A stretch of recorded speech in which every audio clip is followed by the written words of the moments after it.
We have reached the limits of our current map. Modern cosmology is facing a calibration crisis, where our most advanced instruments, like the James Webb Telescope, are returning data that the standard mechanical model simply cannot explain. The dead machine universe fails to account for the reality of experience. It ignores the central role of the observer and the complex data emerging from clinical studies into altered states of consciousness. This mounting scientific pressure is forcing an older framework back to the surface, a model that centers the observer's perception as the primary data point. This ancient model, the cosmic egg, describes an observer safety architecture. It is a functional map for developing consciousness within a governed system. This interface consists of 3 distinct layers: a physical crust, a luminous mantle, and an absolute information core. Within this layered system, every boundary exists to ensure that the human mind remains intact while navigating an environment of infinite cosmic signals. The outermost layer, the Earth's crust, serves as the primary dashboard of the human interface. It represents the horizon of our localized experience.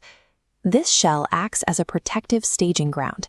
It steps down raw, high-frequency cosmic signals, rendering them into the stable reality perceived through our senses. Ancient maps like the Bu Mandala visualized this dashboard through concentric rings. These were diagrams of orientation, meant to focus human attention inward rather than defining geographical borders.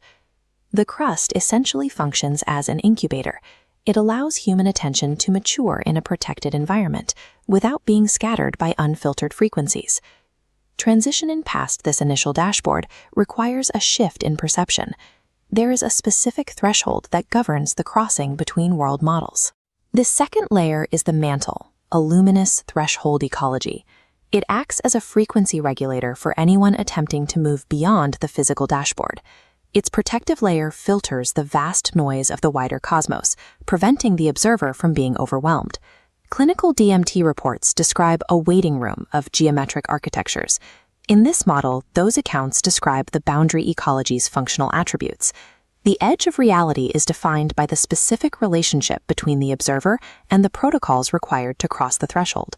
Sacred architecture, like the Temple of Dendera in Egypt, documented the organizational structure of this gateway. These maps were not art. They were records of the offices guarding the crossing. Ancient mythic figures represent celestial job titles. They manage the specific data streams and border traffic allowed into our localized experience. Saturn occupies the office of limitation. Its role is to enforce the constraints of time and the boundaries of the current system. Mercury manages a different department, the routing of messages and the transit of information across the boundary. This system was integrated into the human body to ensure that only a mature nervous system could survive the transition. Your own somatic state provides the authorization to open the gate. By mapping these specific offices, routing, time, and transition, ancient sky maps served as technical manuals. They provided the instructions for matching internal biological frequency to the external gatekeepers of the system. Passing these regulators leads to the absolute center of the model. At the core lies the inner sun, a rhythmic vortex of pure information. This is the engine that powers the entire system. The physical world we experience is a secondary output of this vortex. Reality radiates outward from this central memory system through the layered shells of the egg. This blue core provides the pure consciousness substrate, the 0 point where your localized dashboard connects back to the source of the signal. The entire cosmic architecture exists to step down the overwhelming power of this central sun, creating a navigable world from the raw potential of the vortex. The observer is the vital participant in this model. The human nervous system serves as the primary interface for the entire system. The cosmic gateway operates entirely as a mechanism of your own perception. It is not a location outside of you.